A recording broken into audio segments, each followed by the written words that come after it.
Hello ಎಲ್ರಿಗೂ ನಮಸ್ಕಾರ. ಇದು ನನ್ನ ಯೂಟ್ಯೂಬ್ ಚಾನಲಲ್ಲಿ ಮೊದಲನೇ ಸೋಲೋ ಕೂತ್ಕೊಂಡೊಂದು ಆಡಿಯೋನ ರಿವ್ಯೂ ಮಾಡ್ತಾಯಿದ್ದೀನಿ. ನಿನ್ನೆ ಟಾಕ್ಸಿಕ್ತು ಫುಲ್ ಸಾಂಗ್ಸ್ ಬಂತು, ಕನ್ನಡದಲ್ಲಿ ಎಲ್ಲ ಭಾಷೆಯಲ್ಲೂ ಬಂತು. ಮುಂಬೈಯಲ್ಲಿ ಸಾಂಗ್ ರಿಲೀಸ್ ಈವೆಂಟ್ ಕೂಡ ಆಯಿತು. ಯಶ್ ಅವರು ಅಲ್ಲಿ ಪ್ರೆಸೆಂಟ್ ಇದ್ದರು, ಜೊತೆಗೆ ಎಲ್ಲ ಆ್ಯಕ್ಟರ್ಸ್ ಕೂಡ ಇದ್ದರು. ಓಕೆ, ಈಗ ಆಡಿಯೋ ಬಗ್ಗೆ ಬರೋಣ. ಈ ಆಡಿಯೋದಲ್ಲಿ ಟೋಟಲ್ಲು 9 ಸಾಂಗ್ ಏನೋ ಇದೆ. ಅದರಲ್ಲಿ 7 ಸಾಂಗ್ ಮೇಯ್ನ್ ಸಾಂಗು, 2 ಮ್ಯೂಸಿಕ್ ಇದೆ. ಅದು ಮೋಸ್ಟ್ ಎಕ್ಸ್ಪೆಕ್ಟೆಡ್ ಆಗಿ ರವಿ ಬಸ್ರೂರವರು ಯಾವ ಥರ ಒಂದು ಬಿ ಜಿ ಎಮ್ನ ಕೊಡ್ಬೋದು ಅಂತ ಎಲ್ಲರಿಗೂ ಕುತೂಹಲ ಇತ್ತು. ಆ್ಯಂಡ್ ನಾವೆಲ್ಲ ಇನ್ನು ಸಲಾಂ ರಾಕಿ ಬಾಯ್ ಅನ್ನೋ ಒಂದು ಥೀಮಲ್ಲಿ ಧೀರಾ ಧೀರಾ ಈ ಸುಲ್ತಾನ ಈ ಥರ ಎಕ್ಸ್ಪೆಕ್ಟ್ ಮಾಡ್ತಾಯಿದ್ವಿ. ಬಟ್ ಸರ್ಪ್ರೈಸಿಂಗ್ಲಿ ಆ ಥರ ಯಾವುದೂ ಒಂದು ಕಿಕ್ ಆ್ಯಸ್ ಬ್ಯಾಡ್ ಆ್ಯಸ್ ಅನ್ನೋ ಥರ ಒಂದು ಬಿ ಜಿ ಎಮ್ ನಮಗೆ ಸಿಕ್ಕಿಲ್ಲ. ನಿಜ ಹೇಳಬೇಕು ಅಂದರೆ ನನಗಂತೂ ಸಿಕ್ಕಿಲ್ಲ, ನನ್ನ ಫ್ರೆಂಡ್ಸ್ಗಳಿಗೂ ಸಿಕ್ಕಿಲ್ಲ ಅಂತಲೇ ಅವ್ರ ಅನಿಸಿಕೆ. ಹಂಗಂದ್ಬಿಟ್ಟು ಈ ಫಿಲಮ್ನ ಏಟ್ ಮಾಡ್ತಿದ್ದೀವಿ ಅಂತಲ್ಲ ಸರ್, ಬಟ್ ಮ್ಯೂಸಿಕಲ್ಲಿ ಏನೋ ಬೇಕಿತ್ತು ಇನ್ನು. ಆಮೇಲೆ ಸಾಂಗು, ನಮ್ಮ ಭಟ್ರು ಬರೆದಿರೋ ಪ್ರತಿ ಸಾಂಗ್ ಲಿರಿಕ್ಸು ಕೂಡ ನೆಕ್ಸ್ಟ್ ಲೆವೆಲ್ ಆಗಿದೆ.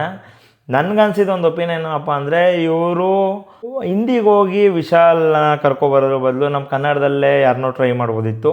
ಆರ್ ಎಲ್ಸ್ ಈ ಫಿಲಮ್ಗೆ ಏನಾದರೂ ಅನಿರುದ್ಧನ ಹಾಕಿದ್ದಿದ್ರೆ ಬೆಂಕಿ. ಈ ಫಿಲಮ್ ಇನ್ನೂ ಒಂದು ಸ್ಟ್ಯಾಂಡರ್ಡ್ ಜಾಸ್ತಿ ಆಗಿರೋದು. ಜಸ್ಟ್ ಇಮೇಜ್ ಮಾಡ್ಕೊಳ್ಳಿ, ಅನಿರುದ್ಧು ಯಶ್ ಎಂಟ್ರಿಗೆ ಒಂದು ಬಿ ಜಿ ಎಮ್ ಕೊಟ್ಟಿದ್ರೆ, ಯಶ್ ಅವರ place Anirudh B G M vocals ಬೆಂಕಿ, ಅದು ಅನ್ಬೀಟಬಲ್ ಅನ್ಮ್ಯಾಚಬಲ್ ಆಗಿರೋದು. ಸೊ ಅದು ವರ್ಕ್ ಆಗಿಲ್ಲ. ಎನಿವೇಸ್ ನಮ್ಮ ಕನ್ನಡದಲ್ಲೇ ಬಂದರೆ ನಮ್ಮ ಕನ್ನಡ ಮ್ಯೂಸಿಕ್ ಡೈರೆಕ್ಟ್ರು ಚರಣ್ ರಾಜ್ನೇ ತಗೋಬೋದಿತ್ತು, ಬಟ್ ಅದು ವರ್ಕ್ ಆಗಿಲ್ಲ. ಎನಿವೇಸ್ ಇನ್ನು ಕೇವಲ 12 ದಿನ ಇದೆ ಫಿಲಮ್ ರಿಲೀಸ್ಗೆ. ಇನ್ನೂ ಇಂಟರ್ನ್ಯಾಷನಲ್ಲಿ ಪಬ್ಲಿಸಿಟಿ ಯಾವಾಗ ಶುರು ಮಾಡ್ತಾರೆ ಗೊತ್ತಿಲ್ಲ. ಇವತ್ತು ಒಂದು ಥಿಯೇಟ್ರು ಅಪ್ಡೇಟ್ ಬಂದಿದೆ, ಅದು ಸಂತೋಷ್ ಮೇನ್ ಥಿಯೇಟ್ರು ಅಂತ ಇವಾಗ ಪೋಸ್ಟ್ ಹಾಕಿದ್ದಾರೆ. ಸೊ ಒಂದು ಪೋಸ್ಟು ರಿಲೀಸ್ ಮಾಡಿದ್ದಾರೆ. ನೆಕ್ಸ್ಟ್ ಇನ್ನೂ ಏನೇನು ಬರೋದು ಗೊತ್ತಿಲ್ಲ. ಈಗ ಅವ್ರು ಬಿಡಬೇಕಾಗಿರೋ ಸಾಂಗ್ ಬಂತು, ಟ್ರೇಲರ್ ಬಂತು, ಎಲ್ಲ ಬಂತು. ಬಟ್ ಓವರಾಲ್ ಎಲ್ಲ ಕಂಬೈನ್ ಮಾಡಿ ನೋಡೋದಾದರೆ ಸಿನಿಮಾಗೆ ತುಂಬ ದೊಡ್ಡ ಇಂಪ್ಯಾಕ್ಟ್ ಎಲ್ಲೂ ಇನ್ನೂ ಆಗಿಲ್ಲ. ಇನ್ನೂ ಆಗಬೇಕಿತ್ತು, ಬಟ್ ಆ ರೇಂಜ್ಗೆ ಆಗಿಲ್ಲ. ಯು ಎಸ್ ಎ ಬುಕ್ಕಿಂಗು ಚೆನ್ನಾಗಿ ಹೋಗ್ತದೆ. ಯು ಎಸ್ ಎ ಬುಕ್ಕಿಂಗಲ್ಲಿ ಇಟ್ಸ್ ಡೂಯಿಂಗ್ ಗುಡ್. ನಿನ್ನೆ ನೋಡಿದ ಪ್ರಕಾರ 75,000 ಏನೋ ಪ್ರೀ ಸೇಲ್ ಆಗಿತ್ತು. ಇನ್ನು 11 ಡೇಸ್ ಇದೆ ಪ್ರೀಮಿಯರ್ಸ್ಗೆ. ಸೊ ಈಗ ಅದು ಚೆನ್ನಾಗಿ ಹೋಗ್ತಿದೆ. ಇನ್ನು ಕೇವಲ 12 ದಿನ ಇದೆ. ನೀವೆಲ್ಲೆಲ್ಲಿ ನೋಡಬೇಕು ಅಂದ್ಕೊಂಡಿದ್ರೆ. ಆಮೇಲೆ ಇದು 4DXಲ್ಲಿ ಅನೌನ್ಸ್ ಮಾಡಿದ್ದಾರೆ, ಡಾಲ್ಬಿಲ್ ಅನೌನ್ಸ್ ಮಾಡಿದ್ದಾರೆ, ಆ್ಯಂಡ್ ಐಮ್ಯಾಕ್ಸ್ ಎನ್ಎಚ್ ಕೂಡ ಹೇಳಿದ್ದಾರೆ. ನನಗನ್ಸೋ ಮಟ್ಟಿಗೆ ನೀವೆಲ್ಲ ಡಾಲ್ಬಿಗೆ ಹೋಗಿ ನೋಡಿದ್ರೆ ಬೆಟರ್. ಸಿನಿಮಾ ಟಿಕೆಟ್ ಪ್ರೈಸ್ ನನಗನ್ಸೋ ಪ್ರಕಾರ 1500 ಮೇಲೆ. ಫ್ಯಾನ್ ಶೋಗೆ ಬೆಳಗ್ಗೆ 6 ಗಂಟೆಗೆ ಯಾರು ನೋಡಬೇಕು ಅಂದ್ಕೊಂಡಿದ್ದೀರಾ 1500 ಮಿನಿಮಮ್ ಇರಬಹುದು ಅನ್ನೋ ಒಂದು ಎಕ್ಸ್ಪೆಕ್ಟೇಷನಲ್ಲಿ ನಾನಿದ್ದೀನಿ. ಸೊ ನೀವೇನಾದರೂ ಒಂದು ಒಳ್ಳೆ ಸ್ಕ್ರೀನ್, ಗುರು ದುಡ್ಡು ಹೋದ್ರೂ ಪರವಾಗಿಲ್ಲ ಗುರು, ನನಗೆ ಒಂದು ಬೆಂಕಿ ಸ್ಕ್ರೀನು ಆ ಫಿಲಮ್ನ ಒಳ್ಳೆ ಎಕ್ಸ್ಪೀರಿಯೆನ್ಸ್ ಮಾಡಬೇಕು.